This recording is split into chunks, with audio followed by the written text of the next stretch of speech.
One of my most common questions that I get pretty much on any social media platform is, how do you motivate yourself to practice? I've talked about this before, the whole thing about how I don't believe it's just motivation. I believe it's discipline and you have to do it even though you don't feel like doing it. The more I get this question, the more I feel like it may not even be motivation that people are asking about. I think it's more how do you just keep practicing? You're doing the same stuff over and over again. Eventually you get better at it. When do you know when to stop? When do you know when to move on to something else? Do you just rely on what your teacher is saying? How do you find a reasoning to keep practicing the same thing over and over and over again? I think that's actually more the question that I actually get asked. I didn't have an answer for a really long time until I started live streaming on Twitch. With live streaming your practice session, the only different thing from practicing on your own is that you have to verbalize everything that's going on in your head. What's bothering me? What's nagging me? What am I feeling with my fingers? What am I feeling with my embouchure? Do I feel tension somewhere? You have to literally verbalize everything. Otherwise, it's what's the point of someone listening to you practice, right? Because you really can't hear very much of what a person is doing unless they actually tell you. Otherwise, it just sounds like they're just repeating the same thing over and over again. When you're repeating something over and over again, what you're actually doing is you're focusing on different things, trying to master a certain skill. And then once you have that mastered, you might want to tweak something else as well. So you repeat the same phrase, but you're actually working at different things. So maybe the first time you're going through it, you're oh, I want to make sure I'm blowing through the whole thing properly. I'm not stopping my airflow suddenly for some reason or another. And then after that, it's okay, now that I have my airflow correct, now I want to work on articulation, make sure this one pops and make sure this one's more tenuto, etc. And then maybe after that, you're okay, now I want to add some dynamics. To someone else listening to you, you just sound like you're just repeating yourself over and over and over and over and over again. If you hear someone do that, you start thinking to yourself, oh my gosh, how would I ever have the patience to keep repeating this over and over again? Maybe that's the real question. Maybe the real question is, how do you have the patience to keep practicing? I didn't realize that this would actually legitimately help my own practicing, but when you're live streaming, okay, it is a little bit of a show, even though I am just kind of being very transparent about the whole practicing process. I'm not hiding anything, but at the same time, you still have to be pretty engaging, right? You have a little group of people watching you, chatting up a storm in the chat box and everything. So you do kind of want to tell them what you're going to be up to next. I almost always have to teach a lesson right after a Twitch session. So I tell people, hey, I need to go in 5 minutes. So I really can't keep working on this. I have to just hard cut this right now. So let's look at what we learned today, what we accomplished. Maybe today for Machiavellian exercises on number 14, I got up to quarter note equals 110. Let's make tomorrow's goal 115. Maybe I would have hit a problem at the end of a session where maybe my fingers are moving really weird and I can't really figure out why. So what I'll do is I'll just write a little note on a post-it. I'll be okay, figure out what the heck is going on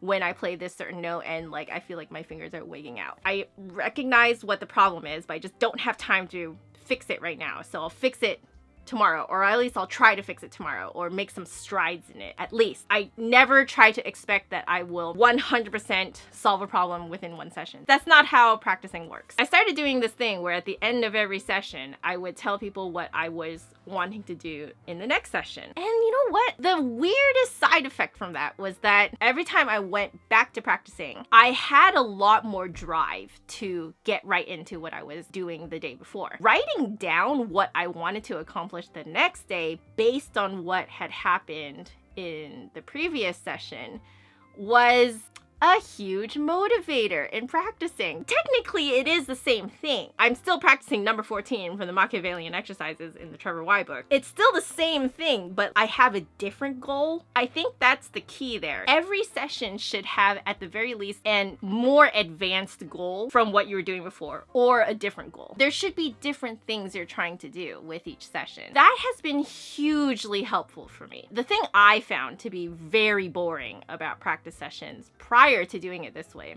was the fact that I always just had kind of a set of pieces and exercises I wanted to do. And so I always felt like I was starting from the beginning every time. So every time I take out the books, I'm oh my gosh, I have to start from the beginning again. I have to do this again. I have to go from the beginning and work my way through the exercises Again, the same thing as yesterday. But now that I've been doing it this way, I have a very different goal and a different target and focus than I had the day before. You're not like having patience to do it anymore, because having patience to do something means that you are doing literally the same thing with the same focus every single day. I don't have that kind of patience. That different focus to me has nothing to do with patience anymore. It's just straight up, now I want to work on that because now I want to find out what's going on here. What are my fingers doing here for this particular note? What is my air doing here for this particular note? But I hadn't had time to focus on that the day before. But the thing is, if you don't write it down or if you don't say it out loud, you're not going to remember it.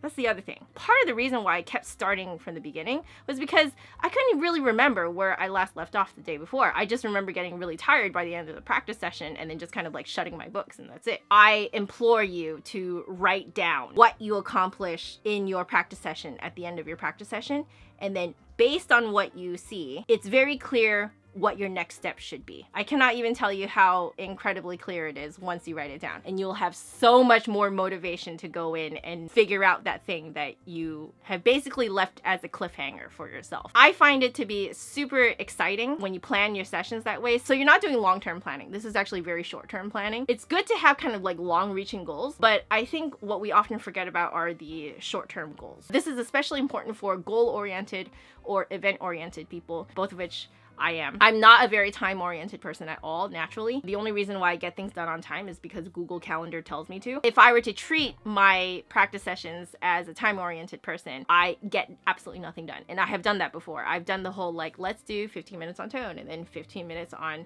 technique, and then 15 minutes on etudes, and then 15 minutes on repertoire. Like, I've tried that and I get nothing done. However, for a time-oriented person, that type of practicing is absolutely fantastic, works like a charm. I have some time-oriented students. But if you are like me and you have trouble feeling motivated to practice, I implore you, write down some short-term goals that you would like to accomplish in that practice session. At the end of the practice session, reflect back on what you did accomplish. How much of that goal did you actually accomplish? Don't beat yourself up if you didn't accomplish all of it, because it's actually really hard to gauge how much we can learn in one session, because sometimes things will throw you for a loop and you'll realize that you need like a week to learn it, or at least a few days. Really, don't beat yourself up for it, okay? Like, it's totally normal. Once you look at your accomplishments, then you'll know exactly what you should be doing the next day. Lots of reflecting on your practice sessions. Don't just kind of go into the practice sessions and start from the beginning of your material and work towards the end and then just kind of feel like you're sort of floating and not really doing anything.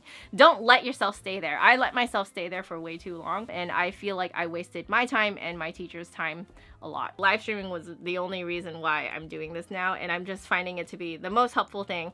It makes me actually look forward to practicing now, where for many, many, many years, I actually did not look forward to practicing at all because there was nothing to look forward to. I just never wrote down any goals to accomplish, so I just never accomplished them because there's no goals to accomplish. So if there's no goals to accomplish, there's nothing to accomplish, there's no reason to pick up your flute and practice. Happy practicing, guys. I'll see you guys next week. Bye.